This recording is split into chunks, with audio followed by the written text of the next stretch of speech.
害羞了。我们两个一上来就要拍吻戏，也就是说，东方青苍就是一个野马，这匹马就只对他就低下头，他们拿着我的手特别享受贴在额头上，哇！你不知道那一刻太爽了，那一刻熬大夜都是浮云，真的，因为一个采访，对，直接死。明天要么换他，要么换我。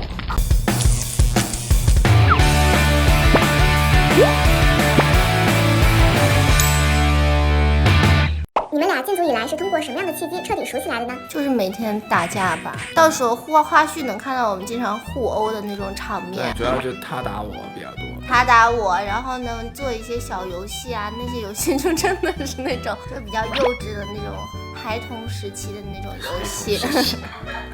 还记得你们俩第一场对手戏是什么吗？我躺在床上装病，然后让他照顾我，喂我喝药。为数不多的几场甜戏。后来下一场戏，我就直接给了他一脚，踹他脸上。就是我们俩互换身份，然后我知道，就要换身那场。然后我心里想，天哪，我踹的道明寺好爽。后来你就打到我的那个下巴了，但我忍住了痛没有说出来。真的假的呀？哇！那你当时不说，现在采访的时候说出来？对，就是留在采访的时候说。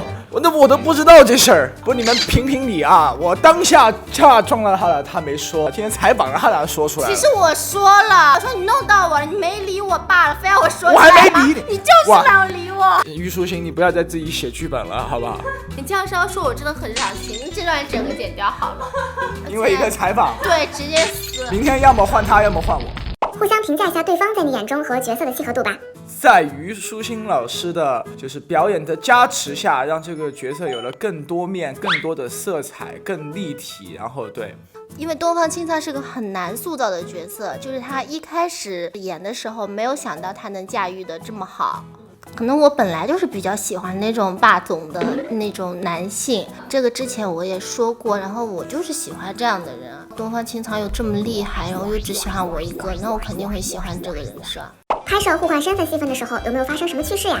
我们两个一上来就要拍吻戏，因为我们俩要就是亲上了，然后那个灵魂才能互换。然后有一个是他拥有着小兰花的灵魂，然后我是东方青苍的灵魂，所以我得假装冷酷，我就被吊在那个上面。他也教我说看什么的时候，你就得慢慢的转视线。就有时候会有那种方法，就是你先给我演一遍给我看，然后我演一遍，就我们俩先正常演一遍，然后再交换再演。因为东方青苍的这个设定，你会不会整部剧都要绷着一张脸？不会，真不会，真不会。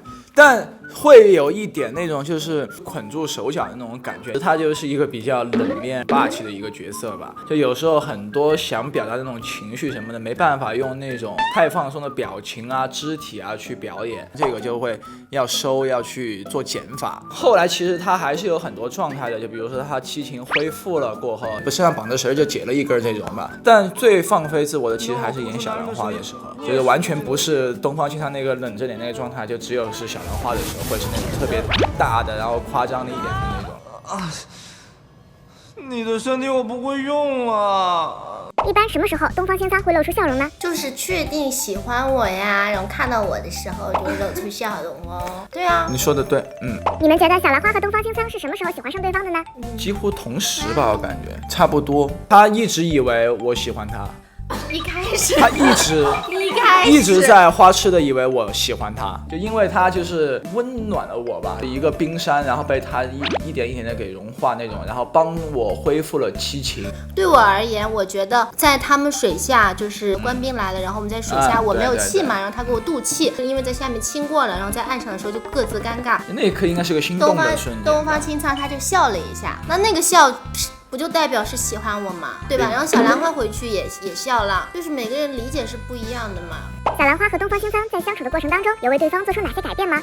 害羞了，一个没有七情、没有情感的人，然后因为他有了情感这个东西吧，一个比喻就是说，东方青苍就是一个野马，很野的那种，这匹马就只对他就低下头，就一个野兽被他驯服的这种感觉。拍摄互过程当中有哪些开心时刻呢？他们就还有搞很多仪式感什么的，他们拿着我的手特别享受贴在额头上，哇，你不知道那一刻太爽了，那一刻熬大夜都是浮云，真的，这是一个比较开心的点。然后还有就是满足一个这种女孩子那种甜甜的梦也好啊，男孩的那种就是酷的那种，就是打戏的那种，就比如说一挥手就有什么花瓣雨啊这种很浪漫的场景什么的，但就都是到时候呈现出来的效果就是一个很好的效果呀。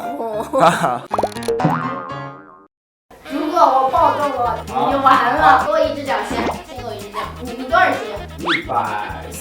然后另外一只脚上来。来，第3条。你在词什么？你是选他还是选你的水鱼片？1、2、3，开始。是要他。不是。有你的水鱼片。东方行程，你能说的吗？我可以，反正。你又可以了。如何每周3准时 get 神剧亮的最新节目呢？打开爱奇艺 APP 搜索神剧亮了官方，一键订阅或扫描二维码关注爱奇艺电视剧微博、微信公众号，掌握最新剧透，追剧不再 lay back。